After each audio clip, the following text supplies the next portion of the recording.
Bismillahirrahmanirrahim, salam alaikum wa rahmatullahi ta'ala wa barakatuh. Re-salam alaikum, puisqu'on est dimanche. J'ai enregistré ce matin et puis je me suis dit, pourquoi pas rediscuter avec vous cet après-midi, passer ne serait-ce qu'une petite information. Le temps court et les secondes passent et chaque seconde qui défile nous entraîne petit à petit chacun notre fin. Il n'y a jamais quelqu'un qui a rebroussé chemin. On est tous, on avance seconde par seconde. Et ces secondes-là, on sera condamné pour chaque seconde de ta vie. La question, qu'est-ce que tu en as fait? Je ne sais pas si vous vous rendez compte de ce qui nous attend. Moi, un peu. Et croyez-moi, chaque fois que je me souviens, et je me souviens très souvent, c'est très rare où j'oublie ça, qu'est-ce que je vais lui dire? Ici, dans ce monde-là, je dis ce que je veux.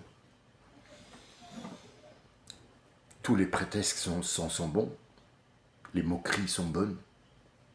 Je déteste, j'aime, je tape, je vole, je tue.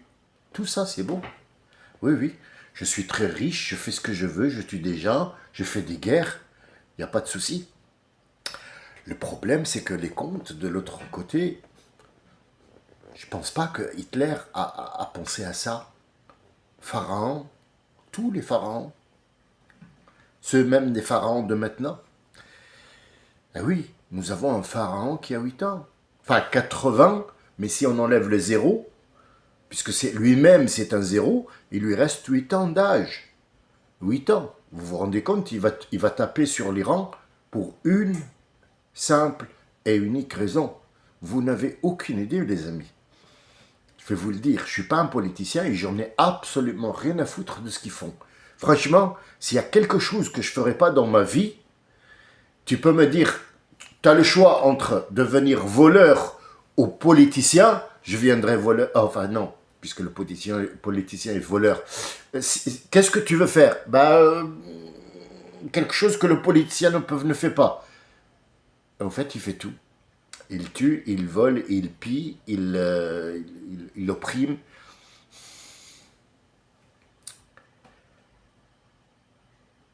L'ayatollah ne veut pas lui parler pour une simple et unique raison. S'il lui parle, il est tout de suite repéré où il est. Donc, dans tous les cas, il va l'avoir, le coup, comme pour les autres. Et ce monsieur qui dit il veut le prix Nobel de la paix, il fait s'en jouer, il fait ce truc, il a dit pourquoi qu'il me parle pas? Il faut qu'il me parle, parce que moi j'ai taqué sur tous les épaules des rois, même celui de l'Arabie Saoudite. Na'amatullah Ali. Tous les rois sont à ma disposition, je suis Dieu sur terre. C'est ce qu'il a dit. Et c'est ce qu'a dit An-Namroud, celui chez qui on va aller visiter maintenant avec Ibrahim Al-Khalil.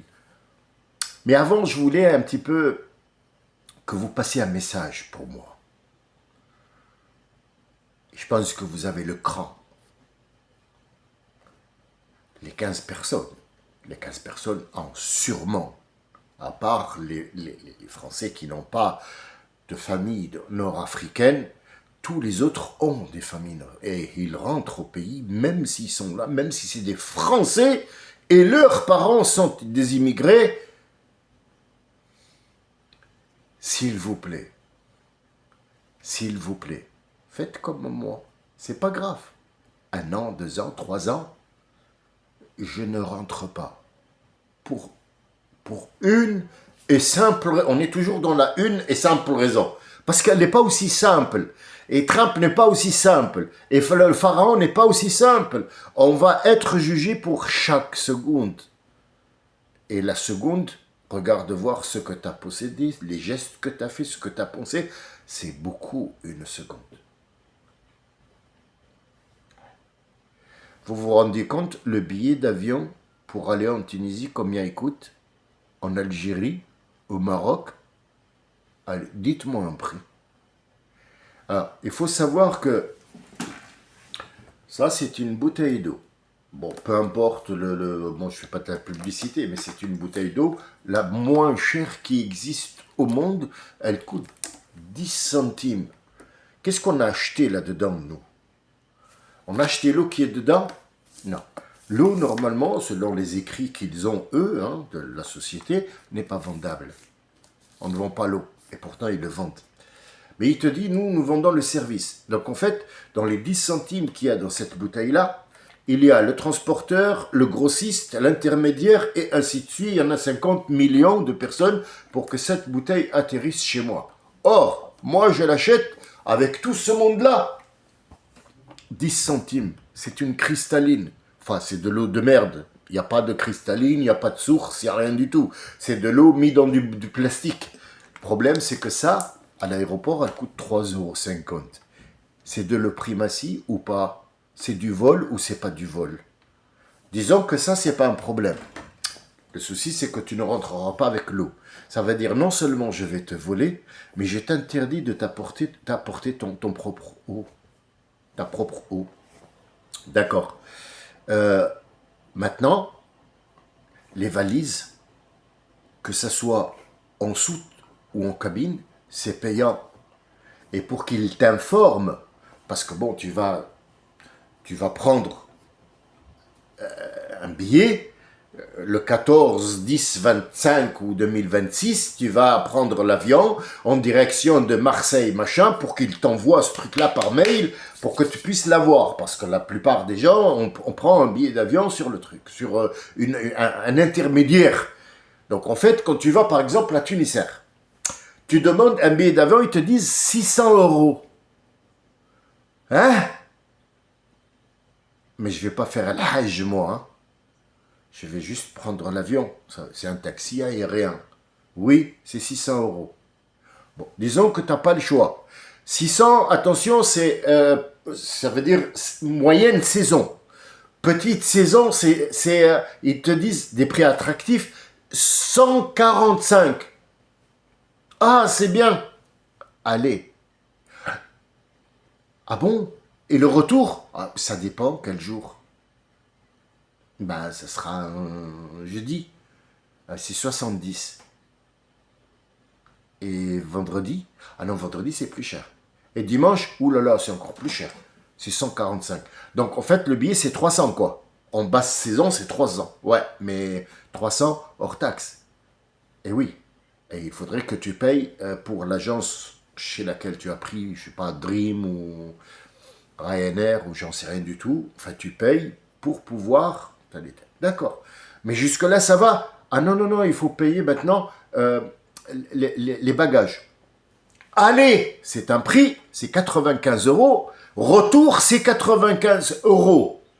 Mais en fait, moi, je vais voir mon père pour 5 secondes, 2 jours, 1 semaine, et là, je me retrouve avec 3 gamins et leur mère, je me retrouve avec 5000 € de billets, j'ai même pas une bouteille d'eau. Et ce qu'on me donne, wallah, croyez-moi, on m'a donné un truc de jambon qui ressemble à une peau de banane, comme ça, pliée. Normalement, c'est compris dans le prix, mon repas, le repas de Tunisair. Et c'est pareil dans tous les vins maintenant, c'est fini.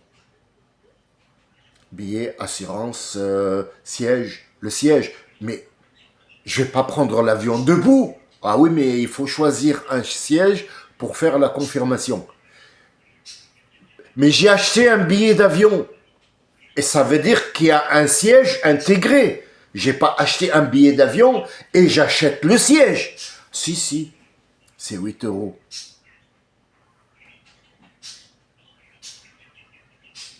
Le problème, c'est pas eux.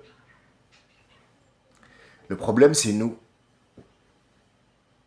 Ils savent très bien qu'on va acheter. Ils savent très bien qu'on va voir le papa, le maman, machin. Ils le savent. Écoute, s'il y a une entreprise qui croule sous l'argent et il te met l'étiquette « Je suis endetté », c'est bel et bien les compagnies aériennes qui travaillent pour le Nord-Afrique, qui viennent de l'Allemagne et de l'Amérique, de la France, de l'Italie, de machin, de tous les côtés, ils viennent, ils sont rassasiés, je te raconte pas. C'est de l'opprimatie, c'est du vol. Or, les gens qui font de la politique, ils sont au courant de ça. Qu'est-ce qu'on pourrait faire? Moi, j'ai pas envie de faire une révolte. C'est pas le but. Le but, c'est pas de faire une révolte. Comment je paye une croisière allant de France pour aller sur les îles Maurice ou bien les îles Galapagos ou je sais pas, en Martinique ou truc qui me coûte moins cher qu'une semaine pour aller en Tunisie où il n'y a rien et que de la merde. Et mais t'as même pas aidé le gars, il est avec son truc, il te dit, toi là, viens, t'as une gueule qui me plaît pas, toi. Viens là, viens. Pourquoi ton passeport, il est vert? Parce que les passeports en Tunisie sont verts. Ouais, mais là, il est trop vert. Non, il est trop vert. T'as de l'argent qui est caché? On va te fouiller, hein.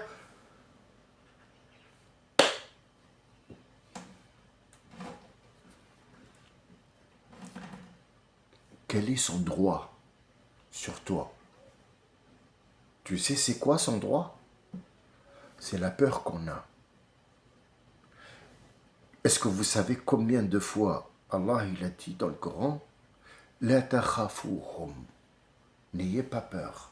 Peut-être il parle, n'ayez pas peur d'eux, n'ayez pas peur de ça, n'ayez pas peur de ça, mais n'ayez pas peur. La phrase, Ya ayyuhalladhina amanu, n'ayez pas peur. 360. Ça veut dire si tu les éparpilles sur l'année, tu trouveras que tous les jours, Dieu te dit, n'aie pas peur. Or, nous, on vit avec la peur. La peur de ne pas y arriver, la peur de faire la peur de machin. Il y a autre chose aussi que vous devez savoir. C'est pour ça que j'ai jamais travaillé chez personne. Et pour ne pas vous mentir, pour être honnête, j'ai fait 14 patrons en peut-être un an. 14. Le dernier en date, je l'ai tapé. Je suis désolé. Je suis pas... Non. Je ne suis pas violent. Mais ce qu'il a fait n'est pas pardonnable. N'est pas pardonnable. Tout le reste, apparemment, quand le patron rentre, il faut que tu baisses la tête. Et quand tu étais en train de discuter, ou chanter, ou fredonner, ou truc, tu dois absolument vite faire du bruit parce que le patron, il est là. Et on doit... parce que sinon, il te dit, hey, je t'en parle pas. Moi, je suis pas ta mère. Moi, je suis pas ta mère, connard. Je parle quand je veux. Tu m'as pas acheté. Ta mère, la pute. Tu m'as pas acheté. Moi, je fais un travail en échange de quelque chose. Donc, si j'ai envie de parler, je parle. Sauf si parler ne s'y prête pas. Il faut absolument coder en informatique. Mais sinon, j'ai le droit de respirer, de rigoler, de parler, de faire ce que je veux, tant que je fais mon travail. Mais me taire parce que monsieur le patron est rentré, tu vas te faire foutre. Compte pas sur moi. Et j'ai fait ça toute ma vie. Croyez-moi. Ya Rabbi, lak alhamdu shukr. Voilà la chose que je vous demande. N'ayez pas peur d'eux. N'ayez pas peur de parler. Et alors, qui rentre? Oui, c'est le patron. Enfin, patron, ça veut dire quoi, patron? Ça veut dire que moi, je lui donne du travail qui va me durer des heures. Lui, il le compte en heures. Moi, je le compte en travail. Je travaille pour un laps de temps pour lui, pour faire un rendement, parce que ma paye, c'est moi qui l'a fait rentrer, c'est pas lui. Lui, il a ouvert l'entreprise, oui, peut-être, il a du mérite, oui. Mais pourquoi lui, il est payé parce qu'il est patron? Ben oui, parce qu'il te fait travailler, il paye des charges. Oui, mais les charges qu'il paye et il est patron, ça lui procure pas le droit d'avoir 4 piscines et 4 maisons, et moi, à la fin du mois, j'ai rien. Parce que c'est moi qui travaille, c'est moi son outil.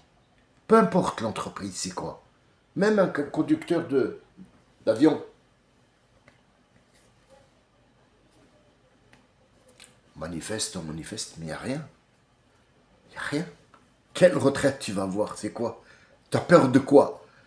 Tu as peur de perdre quoi? Si c'est Dieu qui t'a créé, c'est lui qui te donne. T'as peur de perdre quoi? La vie? Franchement, c'est une vie ça. Tu vis comme un chien qui lèche le derrière. C'est une vie. C'est pas une vie ça. Je suis désolé. Ah bah oui, mais je réponds à l'autre con là qui m'a dit oui, mais les autres y vivaient parce qu'il n'y avait pas ça. Mais à un certain moment de la vie, ces Indiens là qui étaient Indiens, regardez voir la transition, comment hop et je reviens. Les hindous qui ont migré vers l'Égypte avant que l'Inde, ils sont venus avec des divinités. Eh oui, Shaitan, il a fait le travail pendant que Sem cherchait à revenir sur ses origines, Ham cherchait à revenir aussi, l'autre à revenir aussi, et ils ont semé des gens dans tous les sens, donc ce qui a donné naissance à 4 puissances en ce moment-là, qui étaient les Perses, qui vont devenir les Caucasiens, les Russes, les Machiens, les trucs, les Chinois, tout ça, les Arabes et les Juifs et les Hindous et machin, et t'as les Noirs d'Afrique qui sont bien sûr les enfants de Yefet, et tu as les gens qui vont un petit peu être décolorés, devenir blancs et roux, et très très blancs.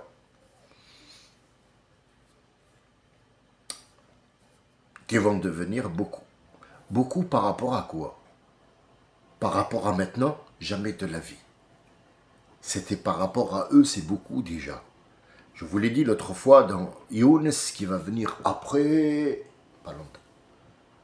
Allah il lui dit, repars voir les 100 000 personnes. 100 000. 100 000 dans un village, à ce moment-là, c'était énorme. Et donc, ces hindous sont venus avec des divinités. Et la première divinité qui est venue, c'est Ra. Ra, il y avait avant lui Seth. Seth, c'est le Dieu qui a créé. Hein?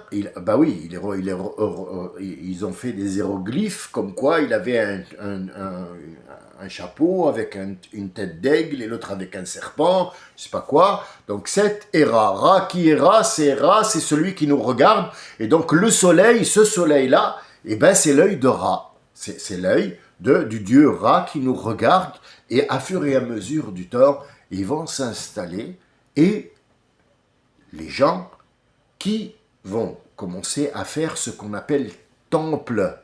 Ça veut dire une maison d'adoration pour ces dieux-là. Il fallait faire des sacrifices, il fallait donner au Dieu, mais c'était pas pour le Dieu, c'était pour les gens. En fait, ce mal dont je vous parle, qui nous est arrivé jusqu'à aujourd'hui, l'avion pour aller en Tunisie est devenu 1 000 € pour que tu puisses traverser la petite Méditerranée, ça existait depuis longtemps. Qu'est-ce qu'il faisait? Il disait, oh là là, je vois le Dieu qui me dit, dis-leur d'apporter des animaux, des vaches, des poules à l'époque, c'était en fait Al-An'am, ça s'appelle, et vous trouverez ça dans Sourate Al-An'am. Allah a créé les animaux qui mangent de l'herbe, qui sont consommables et sont une monnaie d'échange. C'est pour ça que vous verrez toujours le taureau. Dans toutes les divinités, il y a un taureau. Sachez que le taureau, c'est le dieu de l'abondance. C'est le dieu qui donne. C'est pas pour rien que Bani Israël, avec Moïse, ils ont fabriqué un taureau. Ils auraient pu fabriquer un serpent. Pourquoi pas? Eh oui, les écrits nous disent qu'il a jeté un bâton et le bâton a fait peur à Pharaon. Donc il aurait pu faire un bâton. Non, ils ont choisi ce taureau. Pourquoi? Parce que ce taureau-là, ou cette vache, ou la tête de taureau plus qu'une vache, c'est en fait l'emblème de la richesse. C'est l'emblème du roi qui possède tout, du Dieu qui possède tout, et il y a un Dieu sur terre qui s'appelle ou qui s'appellera, ainsi de suite, ainsi de suite. Donc en fait, les hindous, ces hindous-là, vont fabriquer une dynastie sans le savoir qui va abriter au moins 36 ou 33 dynasties connues sous l'empire de 36 pharaons différents qui se sont mariés entre mère et père, père et fille, frère et sœur pour avoir un sang royal et un sang pur. Là, je suis en train de sauter beaucoup d'étapes, mais je ne peux pas non plus, je ne suis pas historien pour venir chaque page et on lit un livre et en 1900, je sais pas quoi, à 2 heures de l'après-midi, c'est pas ça le but, c'est que vous compreniez comment ça marchait depuis longtemps. Il y a eu des divinités et Shaitan est toujours là pour leur dire c'est Dieu, c'est lui Dieu. Il refait la même chose qu'il a fait avec les gens de Noah. Il refait le même blague, les mêmes trucs et les mêmes ruses. Allah, il dit dans le Coran, Ash-Shaytan kayduhu dha'if. Il n'est pas rusé, il n'est pas malin, il est con et bête comme ses pieds s'il a des pieds. Sauf que ce qu'il utilise comme ruse, elle marche tout le temps parce que c'est une susurre. Ce n'est pas à voix haute, c'est une susurre. Et quand elle est susurre, c'est des ondes. Et elle va perturber avec ce qu'il te raconte, avec la musique, avec ça. Tu deviens mongolien et tu achètes un billet d'avion à 1000 euros. Toi, 1000 euros ta femme, 1000 euros tes 3 enfants, chacun 1000 euros, pour rentrer, dire bonjour et regarde voir ce que tu dépenses là-bas, parce que ce que j'ai oublié de vous dire, c'est qu'au Maroc, en Algérie ou en Tunisie, c'est pareil, et même en Égypte, c'est encore pire. En Libye, je vous raconte même pas, c'est un massacre. Le Gaddafi, il l'a enlevé pour ça. Il travaille avec l'euro, mais ils sont payés avec le dinar. Donc en fait, la bouteille d'eau, qui coûte 1 euro ici, coûtera 1,10 € là-bas, et pourtant c'est de l'eau, c'est une bouteille qui a été fabriquée là-bas, mais ils savent que les gens qui sont en Tunisie, au Maroc, en Algérie, tous achèteront, quoi qu'il arrive. Et c'est ce qui arrive. Pourquoi ? Parce que il va y avoir du pot de vin. Le monsieur, il n'arrivera pas, avec sa paye, à acheter tout ça. Un Algérien, quand il se présente devant le boucher, croyez-moi, s'il n'a pas des couilles solides et des poches pleines avec un sac de billets, il n'achètera rien du tout. Non, même pas des tripes. Encore, les tripes, c'est plus cher que la viande. On ne parle pas de l'agneau, parce que l'agneau, tu ne peux pas. Pourquoi ? C'est fait pour les maintenir en bas. Parce que de quoi qu'il arrive, ils vont acheter. Et quoi qu'il arrive, il prendra un billet d'avion. Et quoi qu'il arrive, il va utiliser le téléphone. Vous savez que dans le monde entier, tu peux téléphoner avec ton téléphone partout. Il faut juste signaler, il te dit, il te l'ouvre en Allemagne, un truc. Une fois tu rentres, tu prends l'avion et tu utilises ton téléphone, vends la maison pour pouvoir payer la facture. Mais pourquoi le Nord-Africain seulement ? Ah bah, c'est comme ça. Ah oui. On ne vous a pas volé que les richesses. Non, non. On vous a volé vos enfants, votre vie, votre honneur. Et là, on est en train de démolir votre religion. Donc, à un certain moment, vous allez être rien. C'est pas vous allez être. Non.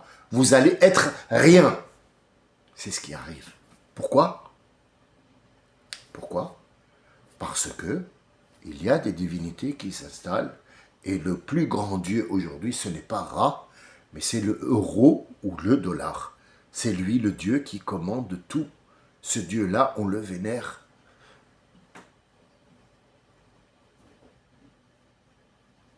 Aucun musulman. Je vais être honnête avec vous aujourd'hui. J'ai décidé d'être honnête. Vous savez pourquoi ? Parce que je l'ai toujours été.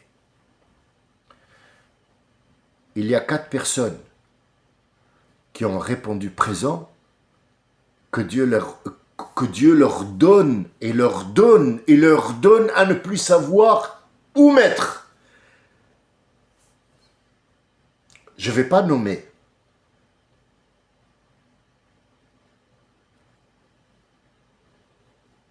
La facture, la chose a été faite complet, réglée par moi. Et tout ce qui est venu, il est parti. L'MNA, elle est chez son propriétaire, en plus de chez ces 4 personnes. Combien m'écoute 100. Combien de personnes a répondu présent? 4. 4. 2 hommes et 2 femmes. C'est normal? Est-ce que c'est normal? Comment vous voulez qu'on fasse une Oumma quand on ne peut pas donner 10 euros? Comment? Comment tu peux vaincre ces gens comme toi? Tu es en train de prier devant ce euro-là. Ah, je donne pas mon Dieu, moi. J'ai pas voulu le dire. Pourquoi? Parce qu'il y a des gens qui peut-être ne sont pas dans le... Ils ne peuvent pas. Mais disons que on n'est pas dans le marathon ici. C'est pas le marathon qui fait tous les ans. Je regarde les koufars, je regarde dans les églises, je vais dans les églises et je regarde pour analyser. Le prêtre, il sort chaque messe, même s'ils sont pas nombreux, il a quand même la quête et il tourne avec son sachet et croyez-moi, ils donnent pour leur église. Pas pour quelqu'un dire de besoin. Non, non, pour leur église, pour que le prêtre puisse manger. Et ça va dans le Vatican, au Vatican, qui possède des choses incroyables. Vous m'avez même pas idée. Ils payent tout et les choses de merde qui te vendent à Action et je sais pas quoi, le roi Merlin et la foire fouille, il achète des merdes à 2 francs 50, le marché, je te raconte pas, il rentre avec des sachets, mais il peut pas aider quelqu'un qui est malade. Tu veux faire une Oumma avec ça? Allez, laisse tomber. Non. Non. Le problème est résolu. Si c'était le problème, s'il était pour aider quelqu'un, le problème est résolu depuis longtemps. Il est résolu. Le souci, c'est que ce qu'il y a dans les cœurs et dans les cerveaux, c'est avec ça qu'on va construire. Et c'est avec ça qu'ils ont construit, parce que ces gens-là apportaient tout et sacrifiaient leurs propres enfants pour le dieu Ra et pour le dieu je sais pas quoi qui n'existe même pas. Vous croyez que Dieu n'est pas capable de nous faire manger tous et aussi celui qui est malade? Mais non, il nous a mis sur son chemin. C'est tout. Il n'a pas besoin de toi, Dieu. Il t'a dit, tiens, je vais te donner, viens. Mets-toi là. Fais le geste. Tu vas voir, moi, je vais te combler. Ah non, non, non. Je ne fais pas. Grave? Oui. Oui, ça a beaucoup d'incidences techniques et psychologiques aussi. C'est dommage. Ben, c'est dommage, oui. Quand tu entends quelqu'un qui a 3 écrans Netflix, oui, musulman, oui, non, mais rigole, ou bien fait des yeux comme ça, dit, ah bon, oui, non, mais ah bon, ils ont tous Netflix. 15 euros par mois. Ils ont tous Prime Video. 15 euros par mois. Ils ont tous Internet. À maison, Internet sur le téléphone. Pour regarder des films, pour regarder TikTok. Et on achète. Ils ont tous acheté chez tes filles ou tes mu, tu mu.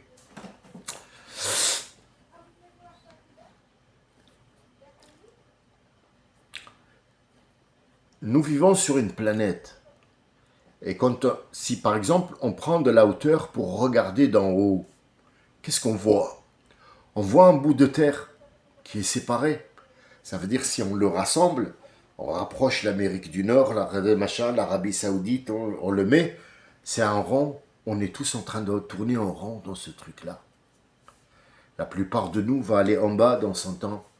Ça, s'il vit 100 ans, aller en bas. Tu vas aller où? Dis-moi, c'est quoi ce monde derrière lequel tu cours?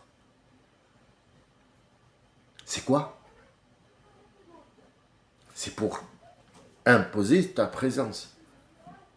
Et c'est ce qu'ont fait les pharaons à ce moment-là. Problème, c'est que quand ils ont apporté les divinités, il n'y a pas que les divinités. Il y a aussi Jnoun, et ces Jnoun-là, ils ne sont pas contents que leur monde a été pris par ce Sem et Ham et je ne sais pas quoi, et ça fait un bon bout de temps. Donc Shaitan va recruter les siens, puisque c'est un djinn lui aussi. Mais il est devenu Shaitan hors la loi. Hors la loi. Mais il est de quelle sorte? Il est de quelle création? Il est créé de feu, comme eux, comme Jnoun, puisque c'est un djinn. C'est un djinn, mais qui est devenu Shaitan. Et l'autre, il n'est pas encore dormi. Hein. Ah oui, non mais attends. Je vais lui parler. Je parle de Toutou. Pas Puruche. Tranquille. Ah, il veut participer. Et pourtant, il est là, il est rentré dans sa cage, tranquille, mais il entend parler, donc il veut discuter. Est-ce que cette dynastie, c'est elle qui est la première? Non. C'est pas la dynastie des pharaons. Là, on est au début. Ils vont venir avec leur sorcellerie. Et chaque pharaon qui va passer, il y a même des pharaons qui sont au Soudan, qui s'appellent les pharaons noirs, qui vont aussi construire des monuments grands. Et à chaque fois que tu construis avec de l'or et grand, à chaque fois que ta puissance devant les autres est impressionnante et tu impressionnes. Mais il y a d'autres qui se préparent et qui sont là où je vous ai dit Hachem, et ils sont en train d'adorer des dieux, de fonctionner, pas que, ils vont adorer le soleil, la lune, les étoiles. Ce sont des gens qui ont un certain savoir dans la lune, dans les astres et ainsi de suite, et ils vont commencer par adorer le soleil, ils vont dire le soleil, il est grand, c'est le plus grand, donc leur divinité, leur croyance diffère de la croyance des Égyptiens à cette époque-là, et il y a la naissance des Romains de l'autre côté, et les Perses qui commencent un petit peu à se retirer tout seuls. Mais sachez que chacun d'entre eux, là, va commencer la prophétie. Mais la prophétie va commencer par un seul prophète, qui va donner naissance à tous les autres après nous. Il n'y a pas de prophète après nous que Ibrahim qui va naître dans Al-Hijaz, qui est entre l'Irak, un bout de l'Irak, pas la Syrie, parce que la Syrie c'est le Chem, mais dans ces environs-là, la Jordanie, et ainsi de suite, mais les plus loin de la Mecque, parce que la Mecque c'est l'Arabie. 14 ans. وَأَتَيْنَا إِبْرَاهِيمَ رُشْدَهُ. Il va s'appeler l'ami de Dieu. Pourquoi? Parce que c'est très rare, il n'y a pas du tout, sauf Jésus qui est né prophète, et Jean, Yahya. Mais le seul qui a eu Rushdahu, Rushd, ça veut dire qu'il a su tout de suite que tout ce qui était là, c'est pas normal, et il va s'attaquer seul à un peuple. Il n'y a personne avec lui. Seul. Ça fait une grande différence. Quand il y a un prophète qui arrive et qui va avoir les pauvres avec lui, ou les gens qui n'ont pas, ils vont y croire, ils vont devenir une poignée. Mais cette poignée-là fait la différence entre un seul qui va dans un monde où tout le monde a une épée. Et il n'y a pas de loi. La loi, c'est la loi du plus fort. Et la loi du Dieu. Et donc, Ibrahim va naître là-dedans. Et son père d'adoption, ce n'est pas son père Azar. Il s'appelle Azar. Azar. C'était le fabricant de Dieu. C'est lui qui faisait la sculpture. Et donc, il va se poser des questions. Est-ce que ce soleil, c'est le plus grand, je pense qu'ils ont raison, c'est Dieu. Or, le soleil va se coucher. Il dit, moi, j'aime pas les dieux qui laissent les gens dans le noir et qui partent. Pour moi, c'est pas Dieu. Mais le soleil était le dernier, il a fait ça avec les étoiles. Il a dit, Ana la uhibbul afilin. Al-afilin, c'est ceux qui s'absentent. Les étoiles se sont absentées quand le jour monte. La lune s'est absentée. Le soleil aussi. Donc il a dit, moi, je n'adorerai rien du tout de ce que vous adorez et je vais vous montrer comment ça se passe.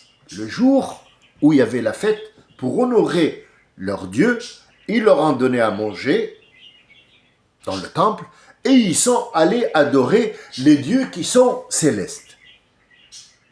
Viens avec nous. Ah non, non, moi je suis malade aujourd'hui, je n'y vais pas. Ça c'est l'histoire. Mais qu'est-ce qu'il y a derrière l'histoire? C'est ça qui m'intéresse moi. C'est ce qu'il y a derrière l'histoire. Je peux vous la raconter, il l'a fait, et puis après il a dit, ouais, ça marche et tout ça. Derrière l'histoire, il se cache quoi? Pourquoi ce jeune, il va faire ça? Quelles sont ses motivations et qu'est-ce qui va lui arriver? Il va lui arriver des pépins. Or, ces pépins-là, ce qui vont arriver, c'est pas des pépins normaux. C'est pas des pépins. C'est pas des petites embrouilles. C'est énorme ce qui va lui arriver. C'est la première chose que les gens vont voir et c'est la seule chose qui va faire en sorte que ces gens-là vont arrêter ces divinités. Le problème, c'est que Ibrahim n'est pas partout. Donc, d'eux, Ibrahim va naître parce que c'est une récompense. C'est une récompense qu'il va avoir. C'est la récompense. Avoir sa progéniture, toute sa progéniture, des prophètes et des messagers, c'est pas parce qu'il a les yeux bleus, c'est ce qu'il va faire. Ce qu'il va faire, je ne l'aborderai pas aujourd'hui, parce qu'on est déjà à 37 minutes. Mais l'autre fois, je vous ai dit qu'il y avait le nom, un nom que tout le monde connaît, un nom avec lequel il ramasse, mais il ramasse des sous, vous n'avez même pas idée. Vous croyez que qui est derrière les cosmétiques, qui est derrière les médicaments, qui est derrière les armes, qui est derrière ce foutoir qu'il y a eu en Iran? Vous croyez que le peuple est vraiment mécontent du régime? Oui, la Tunisie aussi l'était. Le printemps arabe, c'est qui l'a fait? Il était créé où? En 2010. Vous avez Internet? Ben bien sûr que tout le monde a Internet. Vous pouvez aller sur YouTube, mais vous y êtes déjà, vous me regardez, vous m'écoutez. Regardez voir quand Zuckerberg, ou comment il s'appelle le gros con là, de Facebook, on lui a dit enlève ta gabardine. Gabardine, ouais, c'était un gilet, enfin, peu importe, c'était sa veste. Il y avait des traits à l'intérieur. Ça s'appelle Talams. Ces Talams-là, ils ont commencé avec Ibrahim. C'est pas Ibrahim, c'est le peuple de Ibrahim. Talams, c'est ce qu'on appelle aujourd'hui, venez, on va voir l'horoscope. Bélier, machin, ouais, le gars il ouvre, attends, regarde voir Taureau, qu'est-ce que... À Taureau, vous allez avoir de l'argent aujourd'hui. Ben, quoi qu'il arrive, il va avoir de l'argent aujourd'hui. Il va tomber malade et il va guérir. Il va manger et il va faire caca. Et il va dormir et il va rigoler. Et il va pleurer. Donc ça dépend de ce que tu lui mets dans la tête. Et ce que tu entends de lui pour que tu lui dises, ah ben les étoiles sont alignées là. Les étoiles sont alignées pour moi? Oui.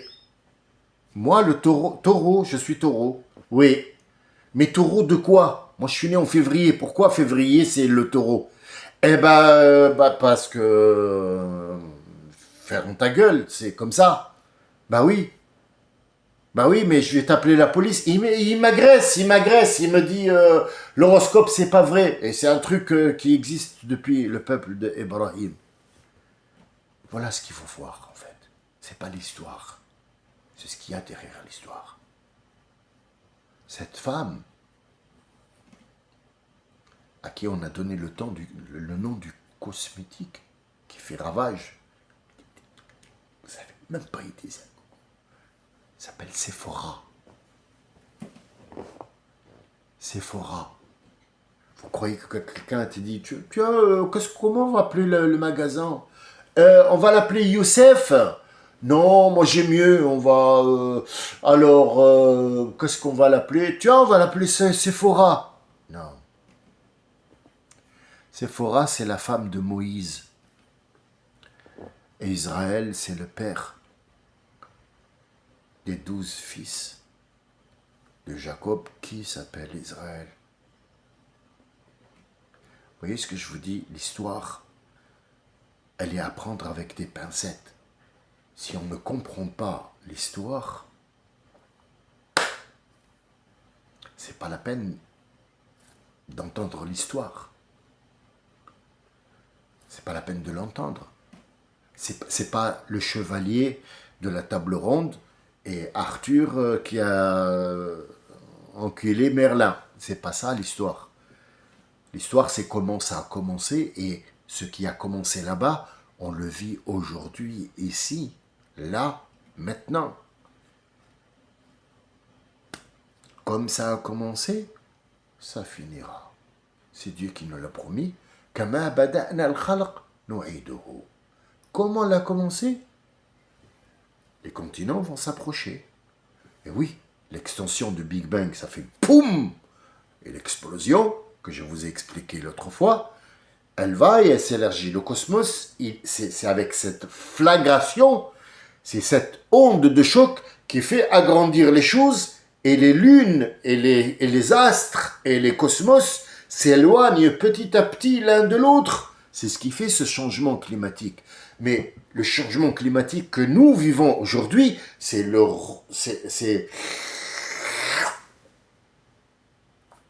va revenir au point de départ. Et tout départ, il y a une arrivée.